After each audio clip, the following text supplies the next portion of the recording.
Gracias, presidente, colegas parlamentarios. A lo mejor comienzo con una perogrullada, pero la tengo que referir. Nosotros vamos a votar el abandono de cargo porque hay abandono de cargo. Hay abandono de cargo y por mucho pujo retórico que hagan los colegas del gobierno, lo cual se comprende, en el curso de mi exposición seguramente haré algunas referencias a lo dicho por el colega Juan Marín. No me voy a referir a la intervención galimática del colega Pedro Carreño, que trató de hacer algunos retruécanos jurídicos y se zambulló en una serie de consideraciones absolutamente impertinentes para el debate. Pero sí responderle a algunas alusiones de carácter jurídico que hizo el colega Juan Marín, pero que se detuvo porque solo leyó parcialmente el artículo 133. En primer lugar, la acepción terminológica de la palabra abandono, abandonar. Diccionario de la Real Academia Española. Abandonar es dejar, desamparar una persona o cosa, dejar alguna cosa emprendida ya como una ocupación, un intento, un derecho, etc. Descuidar uno sus intereses u obligaciones. Esta es la definición terminológica de la palabra abandonar. Ergo, se puede abandonar, como alguien dijo aquí en el curso de debate, creo que fue el diputado Freddy Guevara, puede haber abandono incluso cuando uno ejerce ciertas facultades. El hecho de que uno ejerza una facultad mal ejecutada, mal realizada o con consecuencias catastróficas es perfectamente incluible en el supuesto de abandono de cargo. El cargo se abandona cuando por acción u omisión no se cumple debidamente. No simplemente por inacción, no simplemente por alejamiento físico o material de la función que debe ejercerse, sino por el mal, indebido o ausencia de ejercicio en cada uno de los casos. En materia civil, ya lo dijo el diputado Freddy Guevara, puede haber abandono habitando uno de los cónyuges del hogar común, incluso cohabitando. Porque el hecho de que se cumpla con una o varias de las obligaciones que uno tiene en el ejercicio de un cargo, no quiere decir que no incurra en abandono respecto de otras que son también del cumplimiento de la propia esfera de las atribuciones que uno tiene. Es perfectamente posible, porque leyeron algunas de las facultades que ha ejercido el presidente, la comandancia en jefe de las Fuerzas Armadas, la representación del país en la política exterior, etc. A lo mejor algunas de las facultades las ha cumplido bien regular o mal, pero muchas otras no las ha cumplido. Muchas otras configuran la causal de dejación y de abandono de cargo, que es lo que precisamente nosotros estamos invocando. En materia del Estatuto de Ejercicio de la Función Pública, se califica el abandono de cargo incluso con la presencia física del funcionario en el cargo para el cual fue designado.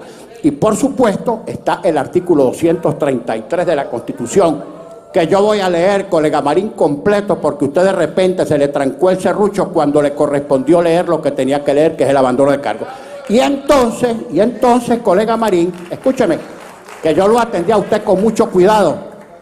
Entonces, por allí se fue a hacer una especie de interpretación analógica o extensiva, ignorando usted que en los campos donde el legislador no distingue, no puede distinguir el intérprete. Y usted no puede invocar ni decir que como para el vicepresidente o los ministros se exige una votación calificada, es imposible que al presidente se lo declare en abandono de cargo por mayoría simple. Y si se puede, le voy a leer el artículo. Dice el 233 con su venia, señor presidente. Gracias. Serán faltas absolutas del presidente o presidenta de la República su muerte, su renuncia o su destitución decretada por sentencia del Tribunal Supremo de Justicia, su incapacidad física o mental permanente certificada por una junta médica designada por el Tribunal Supremo de Justicia y con aprobación de la Asamblea Nacional, punto y coma, el abandono de cargo, declarado como tal por la Asamblea Nacional, así como la revocación popular de su mandato. Entonces este artículo, fíjese, diputado Marín, este artículo establece dos tipos de causales de cesación absoluta del presidente, unas que son de carácter natural, como la muerte, otras que son de carácter procedimental, la declaratoria de responsabilidad por parte del Tribunal Supremo de Justicia a la destitución, cumpliendo los extremos que establece la ley, un acto voluntario que es la renuncia, y esta pura y simplemente que es el abandono de cargo decretado como tal por la Asamblea Nacional. ¿Quién metió esto aquí? ¿Quién metió esto aquí? Yo sé quién lo metió. Esto aquí, en la Constitución, lo metió el entonces constituyente Germán Escarrá. Y en una conversación que tuve con él hace unos meses, cuando todavía nos cruzábamos palabras, porque fuimos amigos, antes de que él aceptara el cargo de ser abogado del gobierno sin nombramiento de procurador, me dijo el diputado Escarrá, un día que estábamos examinando el 233, que la única causal de destitución del presidente, que no pasaba por ninguna otra instancia, ni electoral ni judicial, era precisamente el abandono de cargo. Y así está expresamente establecido en el 233. Entonces, bueno, ninguno de los que aquí estamos fuimos miembros de la Asamblea Nacional Constituyente, pero si uno se pone a revisar, digo de los de acá, tú fuiste constituyente, pero a título de que tú hayas sido constituyente no nos vas a decir qué es lo que dice la Constitución ni cómo se lee, porque nosotros sabemos leer y escribir. Bueno, ¿quién lo metió ahí? Espérate, Juan.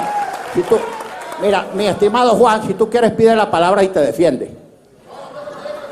Ahora no me vuelvas a pichar otro rolincito a pitcher como el de Pedro Carreño, porque simplemente lo voy a agarrar y te voy a raspar en primera. Yo lo que creo también, colegas, aunque no tengo la menor duda que en estos debates de carácter político también tengamos que examinar algunas circunstancias factuales, aunque en el curso del debate nos hagamos un poco tautológicos, repetitivos, porque lamentablemente a veces hay que repetir la argumentación y hacer argumentos circulares, es verdad. Fíjate, si tú te pones a examinar términos correlacionados o correlativos, por ejemplo, el término de gobierno fallido, ¿qué es un gobierno fallido?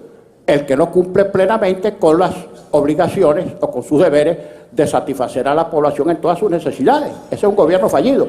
Y gobierno forajido, en cambio, o Estado forajido, es el que viola la Constitución, el que no garantiza la separación de poderes, el que viola los derechos humanos, etcétera, etcétera, etcétera.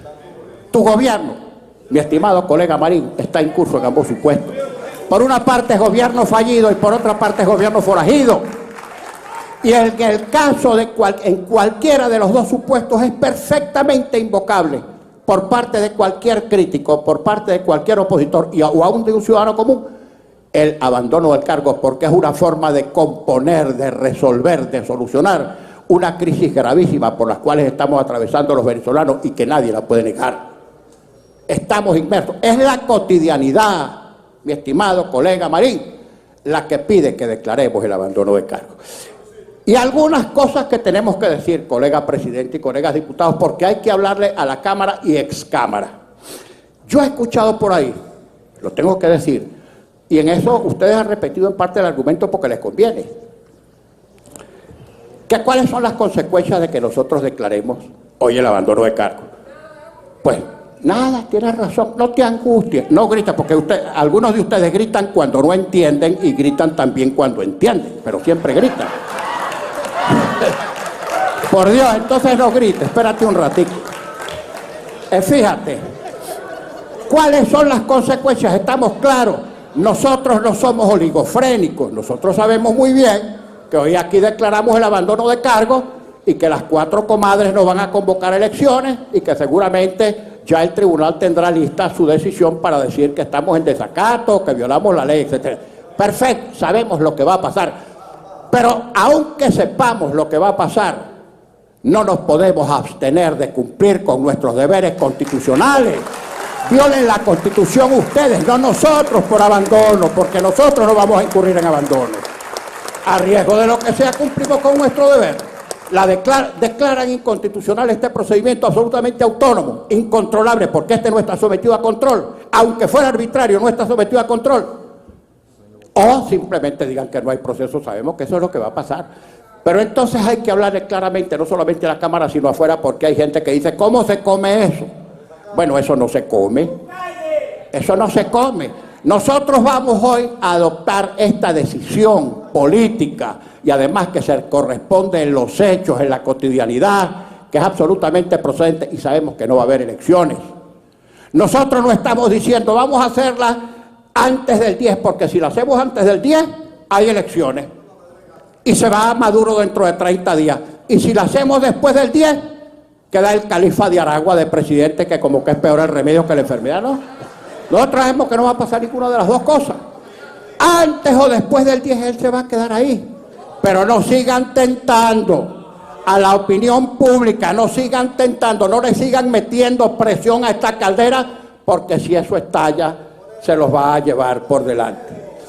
Así es que queremos decir, ex cámara, porque por ahí hay comentaristas de muy buena fe que prácticamente también nos han pedido, señor presidente, que nos inhibamos.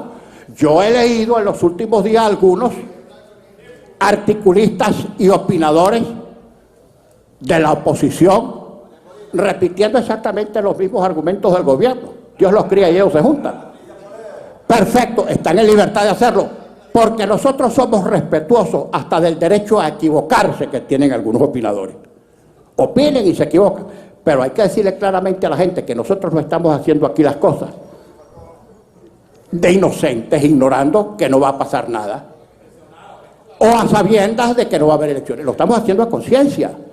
Lo estamos haciendo a conciencia porque estamos cumpliendo con nuestro deber constitucional y porque nosotros no podemos incurrir en el mismo abandono de cargo en que han incurrido Nicolás Maduro y otros órganos del poder público. Así es que no son ejercicios, señor presidente, estimados colegas, de retórica inútil. Tenemos razón, vamos a votar como debemos votar y nuestro árbitro y nuestro juez es el pueblo de Venezuela, no una cofradía de bandidos y de bandidas refugiadas en el Tribunal Supremo de Justicia. Muchas gracias.